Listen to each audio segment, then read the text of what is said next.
Bonjour, je suis Bruno Le Corvic, je suis le directeur du Pôle emploi de Saint-Lô et du point relais de 40 ans. Pôle emploi, il y a 5 grandes missions qui sont affectées. Donc, la première, effectivement, c'est l'indemnisation, l'inscription et l'indemnisation des demandeurs d'emploi.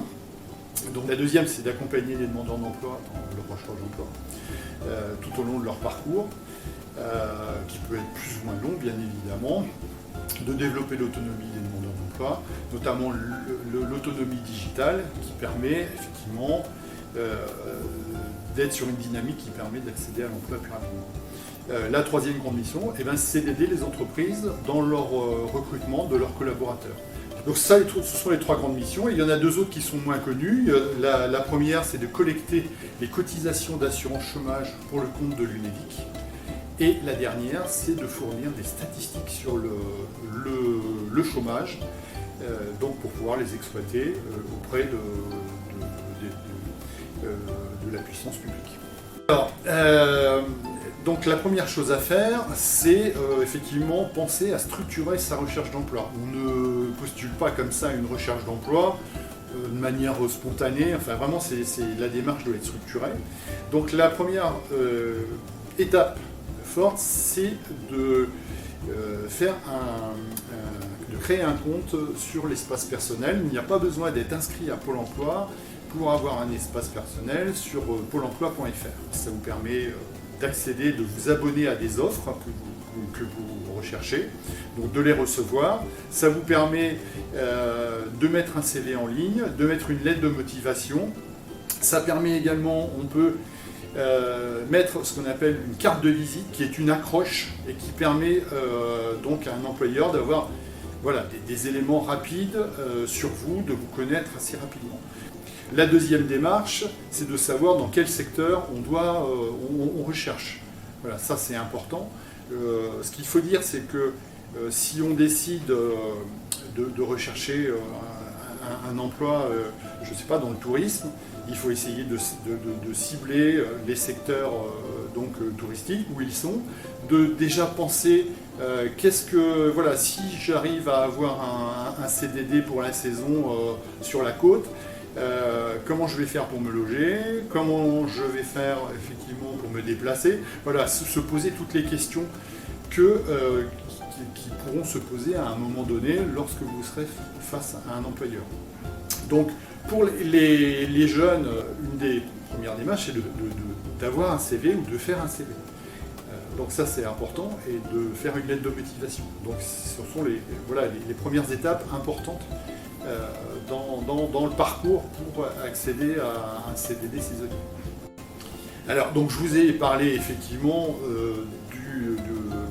du site Pôle emploi.fr, Pôle emploi.fr et Pôle emploi.org, qui permettent d'accéder à des milliers d'offres donc collectées par Pôle emploi, mais également collectées par les partenaires. Nous, on agrège beaucoup d'offres de nos partenaires, ce qui fait que vous avez un panel important d'offres d'emploi qui sont proposées.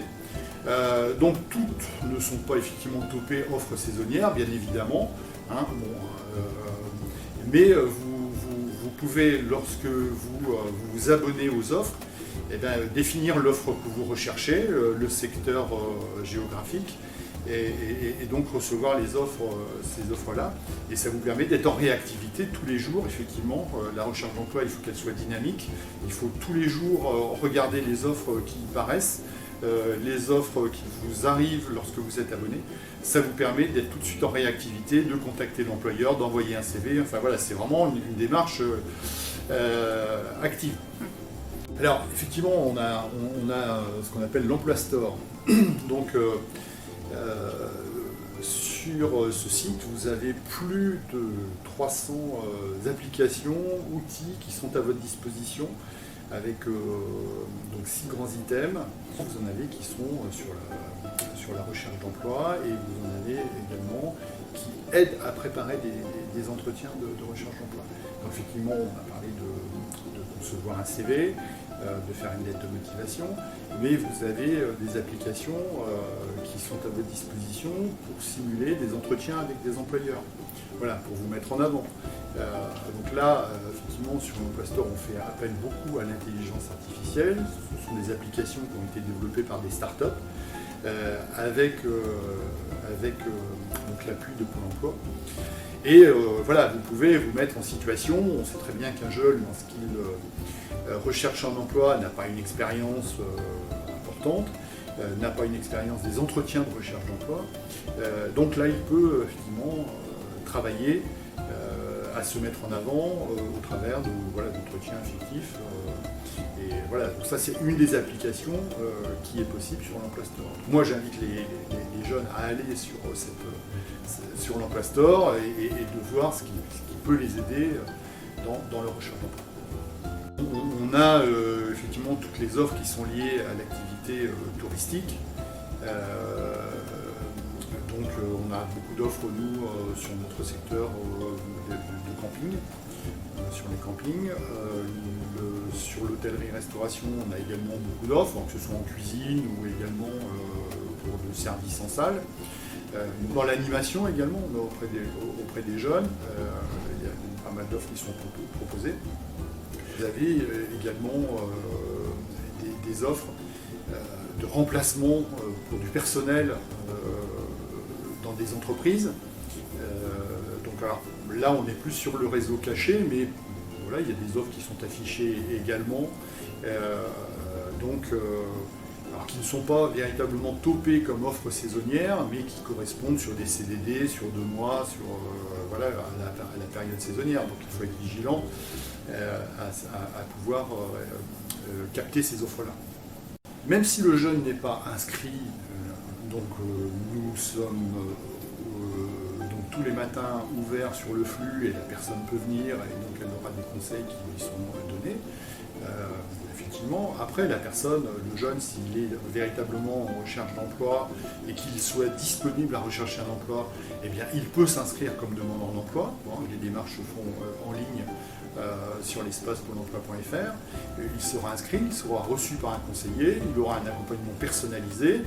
Et même si c'est un jeune qui reprend une activité scolaire en octobre, voilà, pendant toute la période d'été, à partir de maintenant, il peut être disponible et il sera accompagné par rapport aux emplois qu'il peut rechercher. Et justement, par rapport à ce que je vous ai dit tout à l'heure, on lui expliquera les modalités de l'espace personnel, on l'aidera à faire un CV, une lettre de motivation, de la carte de visite, de mettre en avant ses compétences parce que c'est important aussi, même si on est jeune, on a des compétences, on a acquis des compétences, et de les mettre en avant pour que un employeur soit intéressé.